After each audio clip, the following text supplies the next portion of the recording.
Hello friend, नमस्कार। मेरे channel माँ द डिवाइन जीके में आपका स्वागत है। आज हम बात करने जा रहे हैं सर्वपितृ अमावस्या के बारे में, जो हमारे पितरों के लिए विशेष दिन माना जाता है। धरती पर वो 15 दिन निवास करते हैं और 16वें दिन उनकी विदाई के रूप में ये सर्वपितृ अमावस्या मनाई जाती है। और जो हमारे पितृ हैं, जो देव बन चुके हैं, देवताओं के स्वरूप हो गए हैं, वो धरती पर 15 दिन के लिए अपने प्रियजनों से मिलने आते हैं। ऐसी मान्यता, ऐसी हमारे शास्त्रों में ये बताया गया है। तो इस दिन हमें भूल कर भी उनके निमित्त ये काम नहीं करना चाहिए जिससे वो हमें नाराज़ हो जाए हमसे और अपना आशीर्वाद देने के बजाय क्रुष्ट होके जाए, जिससे हमारे जीवन में कष्टों का अपार व्यापार लग जाए। इस तरह से काम नहीं करना चाहिए, तो उनको वो नाराज़ न हो। तो इसलिए इस बार ये मौका सभी को भगवान देते हैं, पितृ भी देते हैं कि आप अगर 14-15 दिन कुछ भी नहीं किए उनके नाम, तो 16वें दिन जो सर्वपितृ अमावस्या के नाम से इस बार 21 सितंबर दिन रविवार को पड़ रहा है। ये विशेष है क्योंकि जो भी काम इस रविवार, बुधवार को अमावस्या, पूर्णिमा, एकादशी ये तिथियाँ पड़ती हैं तो बड़ी विशेष लाभदायक होती हैं। इस बार हम अपने पितरों को मनाने में चूक ना करें। तो चलिए उनके नाम से हम जो भी कुछ कर सकते हैं, तो कुछ आप काम ये ज़रूर करना चाहिए। जैसे नदी सरोवर में आप जा सकते हैं तो स्नान करिए। अगर घर में करना है तो काला तिल और गंगा जल डाल के अपने ऊपर तब स्नान करिए और इस तरह से उनका नाम लेते हुए उनको जल का वो तिलांजलि दीजिए। जाके गंगा जी किनारे देना और भी अच्छा होता, नहीं तो आप छत पे और कहीं भी आप पौधों के पास उनका नाम लेके दक्षिण मुख होके दे सकते हैं।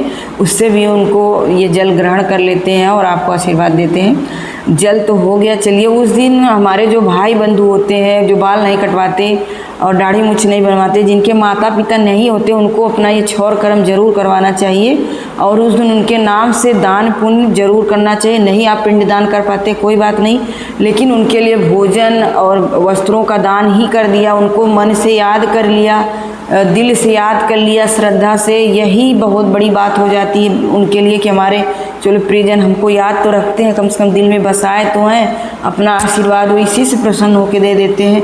भोजन तो एक बहाना होता है कि उन्हीं के बहाने चिड़िया, गाय, पशु पक्षी को मिल जाता है। हमारे हाथों से एक अच्छा कर्म होता है, एक जीव तक भोजन पहुंच जाता है। इसके पीछे की सिर्फ यही मान्यता होती है कि पितरों तक जाता है। पितरों को हमने ना देखा, ना आपने देखा, ना ईश्वर को कोई देखता है, ना देखा है। बस एक आस्था और एक विश्वास पे ही हमारा धर्म चलता है और चलता रहेगा कि हमारे पूर्वज धरती पर आते हैं 15 दिन के लिए, तो हमें उनका सम्मान करना चाहिए।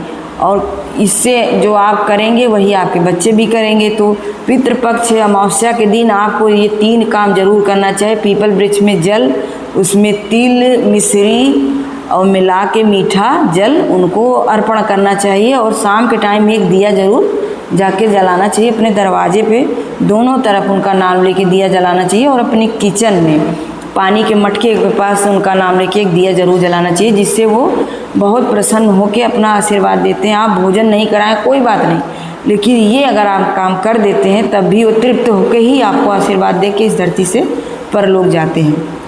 तो इस तरह से यदि आप भाई बहन जो भी उनकी सेवा कर सकते हैं। जो हमारी कुछ बहनें हैं जैसे पीरियड आ जाता है तो बोलती हैं कैसे कर पाए, कुछ पुरुष नहीं करते हैं, अपने माता पिता का आदर भी नहीं करते, बहुत कुछ शराब पीते हैं, मांस मंदिरा खाते हैं। जब भी आप अपने पितरों के लिए भोजन निकालें तो उसमें लहसुन प्याज और नमक का विशेष सावधानी रखें। उनके भोजन में नमक और लहसुन प्याज का इस्तेमाल नहीं करना चाहिए, जिससे वो भोजन उनको प्राप्त नहीं होता है। इससे आपका किया हुआ तर्पण या भोजन दान का कोई मतलब नहीं होता है। इसलिए आप अगर ये सावधानी नहीं रखते तो भी आप पाप के भागीदार बनते हैं। और भाई जो लोग हैं जो हमारे ड्रिंक कराते हैं, शराब पी लेते हैं, उस दिन तो बिल्कुल भी ना करें, इससे वो और ज़्यादा क्रोधित होते हैं। उनका जो पुण्य फल हमको मिलने वाला होता है वो नष्ट हो जाता है, हमारे दुर्भाग्य आ जाते हैं। अगर आप दारू का सेवन कर लेते हैं, शराब पीते हैं उस दिन, तो नहीं करना चाहिए। आपके घर में आपके बच्चों की आयु कम होगी, आपकी धनहान होगी, आपके मान सम्मान में कमी आएगी। तो भूल कर भी इन चीज़ों को आपको दूर रहना चाहिए।